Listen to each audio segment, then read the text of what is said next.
This podcast assumes that you have a general knowledge of the Tate LaBianca murders. Sharon Tate Polanski, Jay Sebring, Wojciech Frykowski, Abigail Folger, and Stephen Parent were murdered on Cielo Drive in Los Angeles on August 9, 1969. Lena and Rosemary LaBianca were slain in their Los Feliz residence the following night. Charles Manson, Charles Watson, Susan Atkins, Patricia Krenwinkel, and Leslie Van Houten were convicted of those murders. Did you ever read a book that changed your life? I did. This book has affected the direction of my life for almost 50 years. The story of Charles Manson and the Tate LaBianca murders has fascinated millions of people for decades. And most people who are interested in Manson and those murders have read the book Helter, Skelter by Manson prosecutor Vincent Bugliosi and Kurt Gentry. Helter, Skelter is the best-selling true crime book of all time, having sold well over 7 million copies worldwide since it was first published in 1974. Subtitled The True Story of the Manson Murders, Helter, Skelter has also been a primary source of most media and public perception of Charles Manson and the events that occurred in Southern California in the summer of 1969. That perception is of a sociopathic ex-con who took advantage of the spirit of the late 1960s to brainwash a group of young, middle-class people into committing a series of brutal murders in the furtherance of his vision of a race war called Helter Skelter. They were monstrous crimes done for a monstrous reason at the direction of a monstrous man. But is the true story of the Manson murders really true?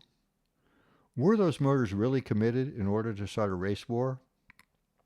Was Charles Manson really able to brainwash impressionable young people so that they would commit mass murder for him?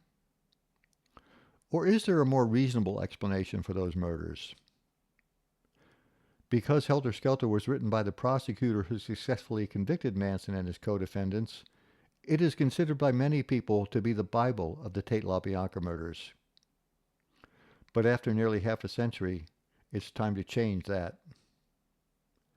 In the tradition of Access Manson and Goodbye Helter Skelter, this is the Goodbye Helter Skelter podcast.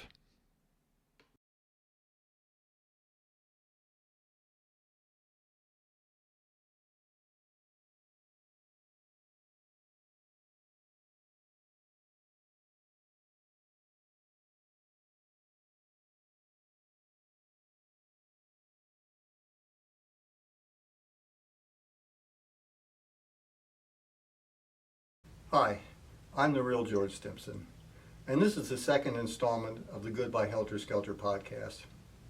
This podcast is about the motive and responsibility for the Tate LaBianca murders, and I'm going to start by taking a look at those murders by way of the police homicide investigation reports into them.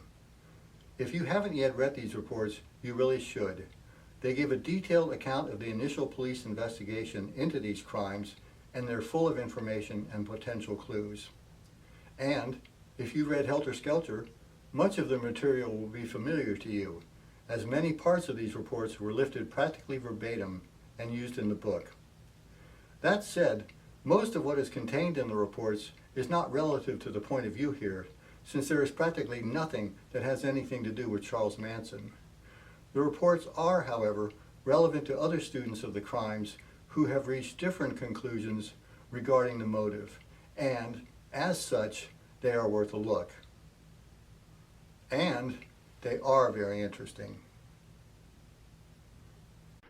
You can find transcripts of all the police investigative reports for both sets of murders on mansondirect.com and cielodrive.com. The reports are not entirely accurate as to details. Names are misspelled, for example, and some addresses are wrong. But they are accurate enough to suffice for our purposes. And besides that, they are all we have. They are written in a narrative form, so reading them is almost like reading a mystery novel, as we follow the police progress from the discovery of the bodies through the gathering of clues and questioning of witnesses, and concluding with possible crime scenarios and suspects.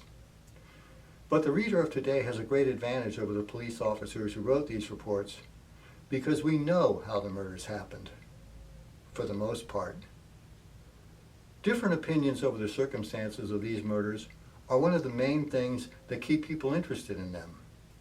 And these reports give plenty of ammunition for disagreements. So let's look at them. And although I don't want to get too far ahead of myself, I'll make a few observations along the way. The reports begin with the discovery of the bodies, which occurred when Winifred Chapman showed up for her job as a housekeeper at the home of Roman and Sharon Tate Polanski on the morning of Saturday, August 9, 1969. She immediately fled the property to a neighbor's house, where police were called. The first thing police noticed was that the phone lines to the property had been cut from a telephone pole outside the property. The cut wires were draped over the driveway gate onto the property and lay on the grounds behind a white Rambler Ambassador that was parked inside the gate. The first victim investigating officers came across was 18-year-old high school student Stephen Parent, who was found inside this car in the driveway. In addition to a defensive wound on his left hand, he also had been shot in the face, left arm, and chest. A Sony clock radio was next to him on the front passenger seat. According to the police report, and Vincent Bugliosi insistently in Helter Skelter, the time was set to 12:15. You can usually get one of these on eBay. The next body was that of Wojciech Frykowski. He was a friend of Roman Polanski's and had been staying at the house as a guest. He was lying on his right side on the front lawn. He had been shot twice, repeatedly clubbed over the head, and stabbed 51 times.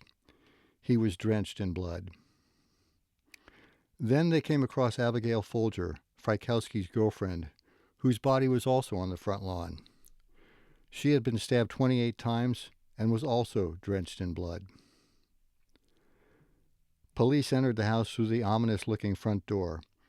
Pausing in the entryway, they looked into the dining room, then into the living room.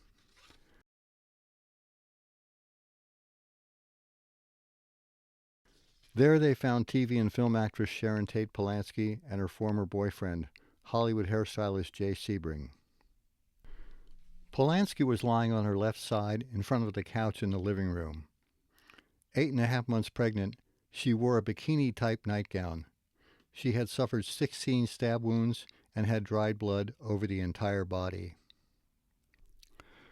A length of 3-strand nylon rope was wrapped around Polanski's neck, one end of which was looped over a rafter in the living room, with the other wrapped around the neck of the fifth and final victim, Jay Sebring, who was lying on his right side about 4 feet away from Polanski.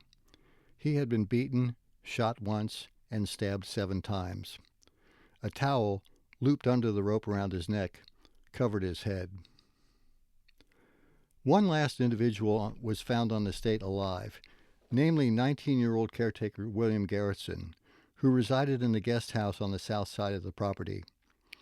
Police took him into custody shortly after the discovery of the bodies, but he was released a few days later after passing a polygraph test. He did, however, provide police with some information about Stephen Parent, the youth found in the car. He said that Parent had showed up at the guest house at about 11:45 p.m. on the previous night with a clock radio that he offered to sell to him. Garretson was not interested, however, and Parent left shortly after his arrival. Clues apparently left behind by the killers included 43 feet 8 inches of 3-strand nylon rope, broken pieces of a gun grip, a Buck brand knife, and a pair of glasses. Investigators also gathered fingerprints from various locations, and blood typing was done on the many stains, spatters, and pools of blood found both inside and outside the house. And, of course, a most important clue was the word pig written in blood on the front door of the residence. Abigail Folger's blood was found tracking down the hallway leading from the living room to the master bedroom and outside the French doors to the pool area. Jay and Sharon's blood types were found on the front porch, and Sharon's was found on the rock wall by the entryway, on some steamer trunks, and on the walkway. There were no signs of ransacking and no evidence of any crime being committed other than the murders. Investigators questioned neighbors for clues from outside the property and got some interesting reports of sounds that might have been connected to the murders. A family named Cott was staying in the first house away from 10,050 Cielo Drive. Their front door was about 100 feet from 10,050's gate. The Cotts had house guests that night who left at approximately midnight. Mrs. Cott, in her bedroom in the northeast corner of the house, heard 3 to 4 gunshots between 12:30 and 1 o'clock coming from east of the house, which would be from the direction of 10,050 Cielo Drive. A youth counselor at the Westlake School for Girls, which is located about a quarter-mile south of the site of the Polanski residence, was supervising a campout when he heard a man screaming for about 10 seconds between 1 and 1:30. Police regarded the counselor as a very reliable witness. For some reason, Bugliosi and Helter Skelter says the time of the screaming was 12:40. A man who lived at 9951 Beverly Grove Drive reported that his hunting dogs were barking between 2 and 3 a.m. The man said that his dogs only barked when they heard gunshots. A youngster who was writing letters at 9955 Beverly Grove heard an argument between several people that was loud and lasted for about 1 minute, between 4 and 4:30 a.m. This residence on Beverly Grove was about a quarter mile across the canyon and at the same height as 10,050 Cielo Drive, and this would have been the letter writer's daytime view of the Polanski residence. 2 Bel Air Patrol private security guards heard gunshots at around 4, one hearing them from 2175 Summit Ridge Drive, and the other from 10,231 Charing Cross. The Summit Ridge report is confusing since the name of the street in the report is incorrect.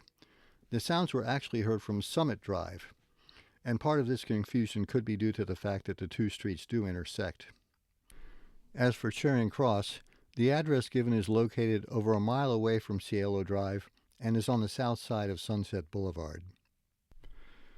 While police took all of these reports about sound seriously, I don't, because we know the general timeline of the murders based on the recollections of all of the 4 persons who were present that night, and that timeline is that those persons entered the Cielo Drive property after midnight on August 9, killed everyone on the property except the caretaker, then left by around 1 o'clock or so.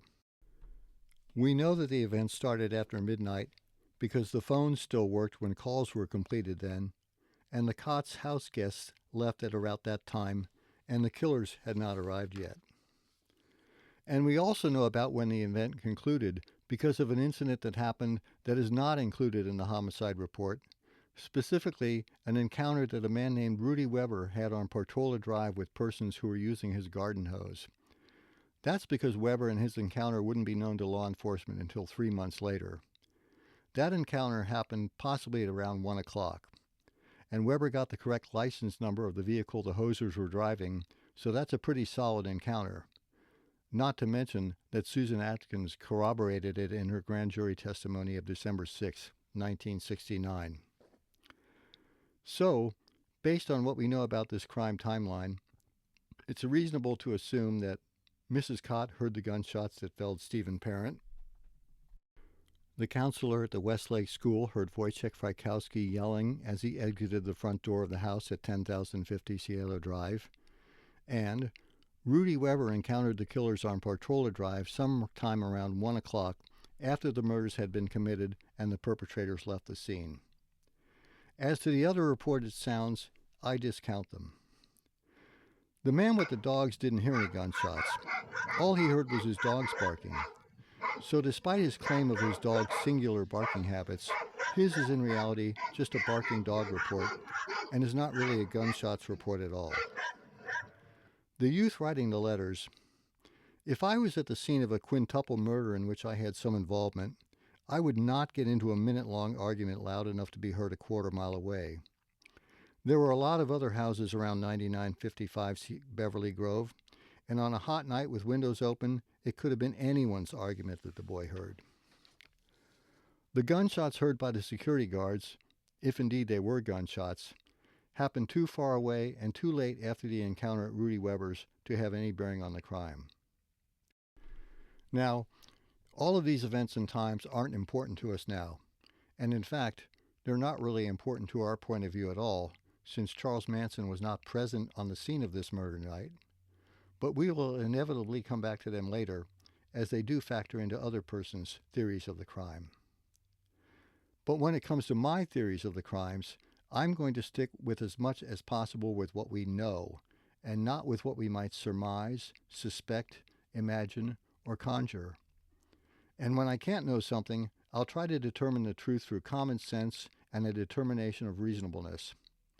And I'm going to apply the principle of Occam's razor that the fewer assumptions an explanation of a phenomenon depends on, the better the explanation. Police also reconstructed the last day of the deceased, but there was nothing there to indicate any conflict or trouble or anxiety or apprehension on the part of any of the victims. It is eerie, though, to read about the mundane activities of the victims on the last day of their lives. Investigators talked to all of the people who had been present at 10,050 Cielo during the day on August 8th, including the housekeeper, some visiting friends of Sharon Tate Polanski, a pair of gardeners, a house painter, and a bicycle delivery person. One thing I found interesting was the presence of the painter, who was working on the nursery for the expected Polanski child. I'm not a parent, but it strikes me as odd that the room for a couple's first newborn would be at the total opposite end of the house from the master bedroom. In this case, you would have to pass through 6 rooms and 6 doorways with doors to get to it.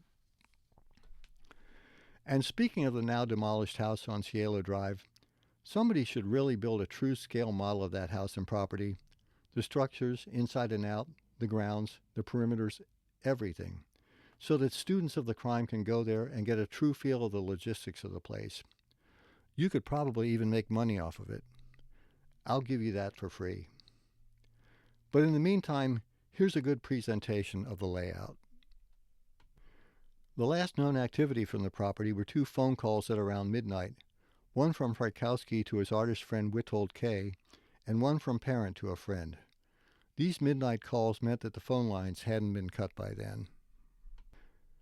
Police also looked into the lifestyles of the victims, at their characters, and especially at any associations they might have had that led to mass murder. They also looked at anyone who might have had a grudge against the victims, and in this avenue of investigation, they became aware of an incident that occurred at the Polanski residence in mid-March of 1969, a party that was apparently crashed by some persons who got into an altercation with one of Roman Polanski's business associates. This incident, along with Witold K.'s snitching, introduces us to the drug purveyors William Doyle, Thomas Harrigan, and Pick Dawson, all 3 of which gentlemen were interviewed extensively regarding the murders. Quite a bit of the Tate homicide report is devoted to the investigations into these 3 men, and those investigations also received considerable media coverage. I think it's reasonable to assume that the police, with 5 very brutal and high-profile murders on their hands, would use all of the tricks of their trade in order to solve the crimes.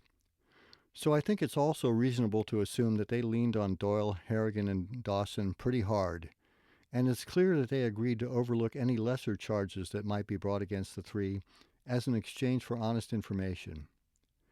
As LAPD Lieutenant Deemer told Billy Doyle, "We don't have any interest in drugs per se. That's been entirely separate from it. For instance, Harrigan told us a great deal about drugs, and we gave him a free ride. We're not really investigating anything that has to do with drugs, only as it has interest in this case." And since we know that Doyle, Harrigan, and Dawson had no connection to or knowledge of the murders, it's reasonable to assume that they were truthful with investigators. So the lengthy summaries of their activities included in the investigative report can be accepted as factual and true. For example, there is much information in the report about the personal relationship between Wojciech Frykowski and these 3 men that could only be ascertained if the men told police.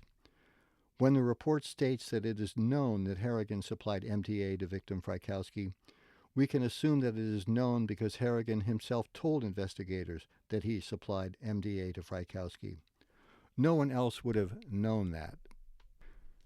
As a supplement to the summaries of these interviews contained in the police reports, You can also read the complete interview of William Doyle at the URLs on the screen. The police ruled all three men out as suspects, and of course so can we, because we know who committed the murders. But the investigation of this trio does give an indication of how persistently police were pursuing a drug angle to the case. In fact, as we have seen, the police were investigating a drug angle almost to the exclusion of all other possibilities.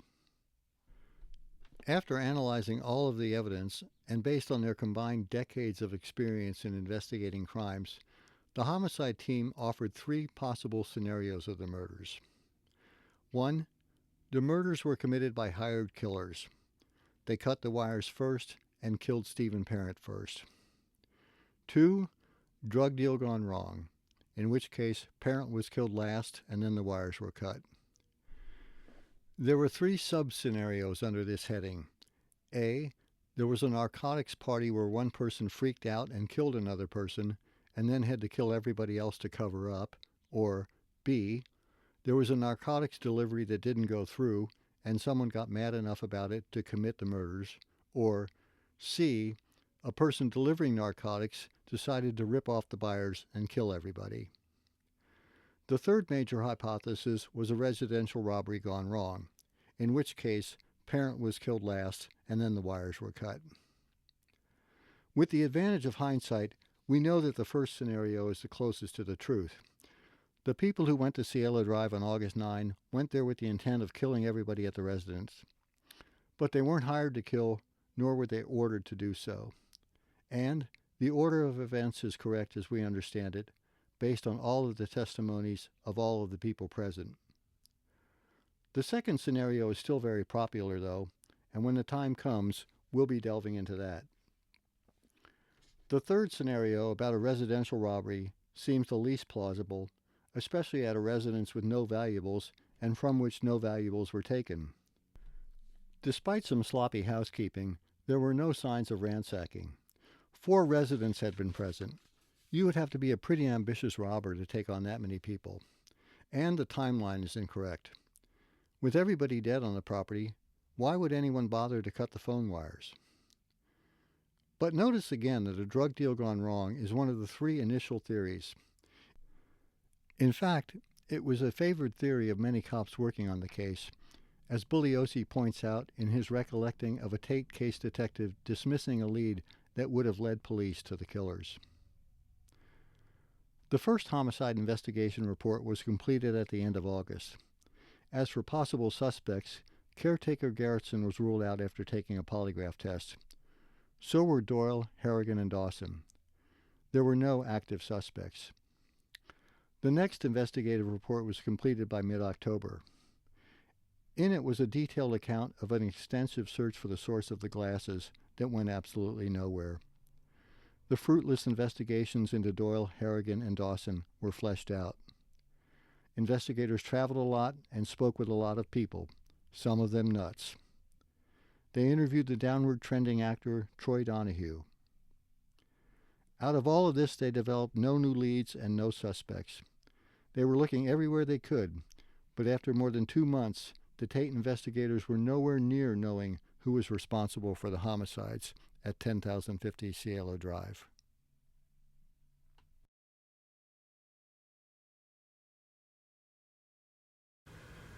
Lena and Rosemary LaBianca were slain in their Waverly Drive home the following night, sometime after midnight, after a day-long drive to Lake Isabella to retrieve a motorboat.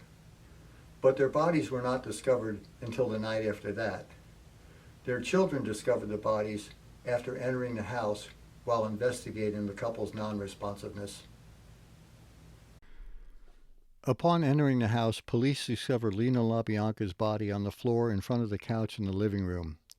He had been stabbed 12 times, endured 14 puncture wounds to the stomach by means of a 2-tined carving fork still embedded in it, and had the word war scratched into his abdomen.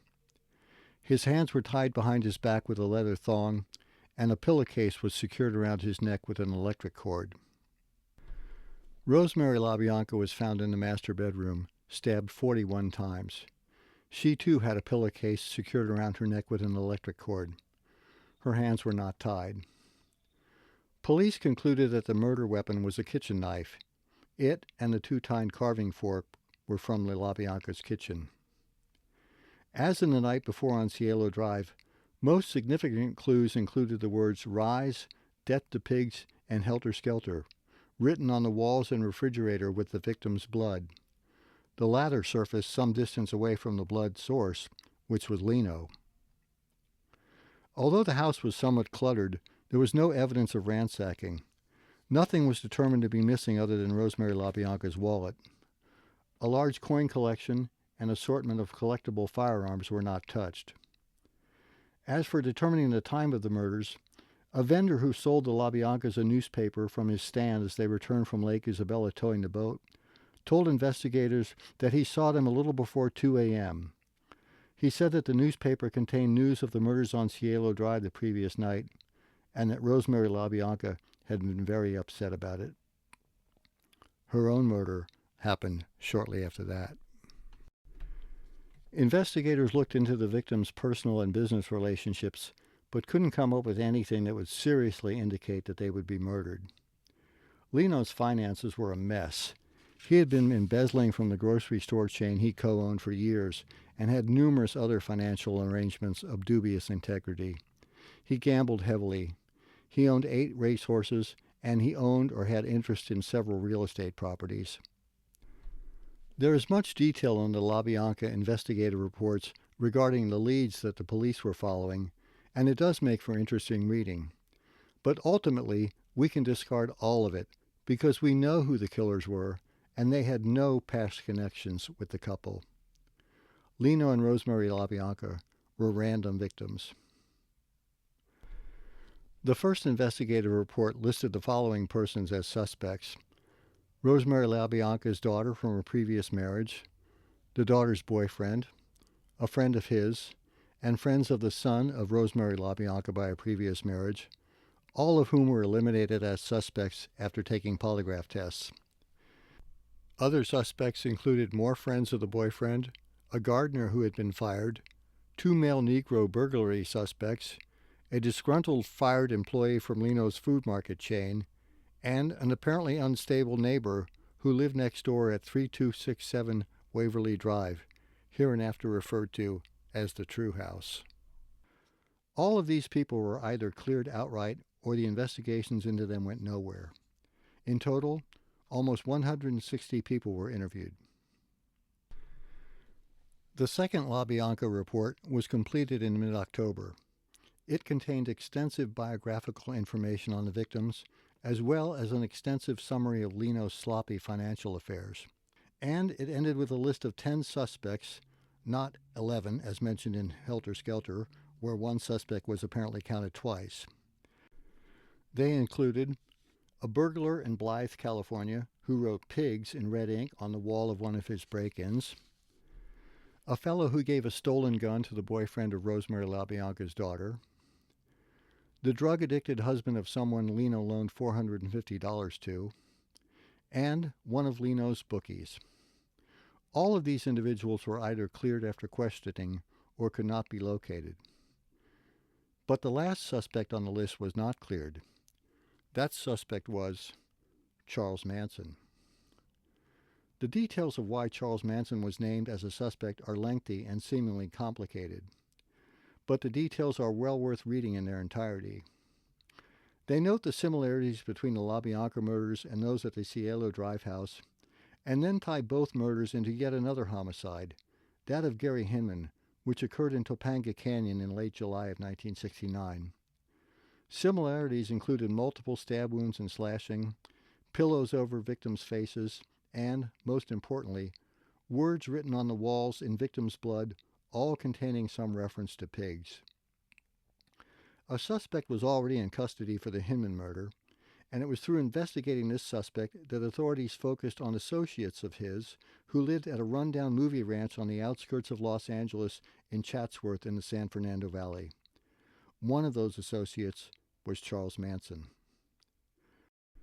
The names, dates, locations, and other reference points in the details will become more familiar to us as we progress with our investigation. But for now, you can just read them and see how the police, after over 2 months, we're finally honing in on the persons responsible for the Tate LaBianca murders.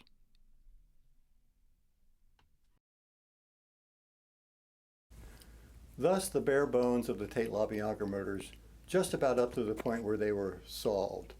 And while these 2 crimes get most of the attention, in reality, they were but the 3rd and 4th chapters in a series of homicidal episodes that began on July 1, 1969. That was the day that Charles Tex Watson ripped off a black narcotics entrepreneur named Bernard Crowe during a phony marijuana transaction. That incident and its very unfortunate conclusion will be the focus of the next installment of the Goodbye Helter Skelter podcast. This has been the Goodbye Helter Skelter podcast, the podcast dedicated to the truth about the Tate LaBianca murders, Charles Manson, and more. The views expressed on this program are solely those of the individual speakers, and they do not necessarily represent the thoughts, ideas, or opinions of any other persons, either living or dead. Visit our companion website at www.goodbyehelterskelter.com. There you can find more information about this podcast. Also, check out the Goodbye Helter Skelter Facebook page for information on upcoming programs. And let us know what you think by way of contact@goodbyehelterskelter.com. We will address any comments, questions, or concerns on future installments of the Goodbye Helter Skelter podcast. How do you feel about those murders? How do you feel about them? That's what counts. Happen in your world, not mine. Not in my circle, because I wouldn't allow it.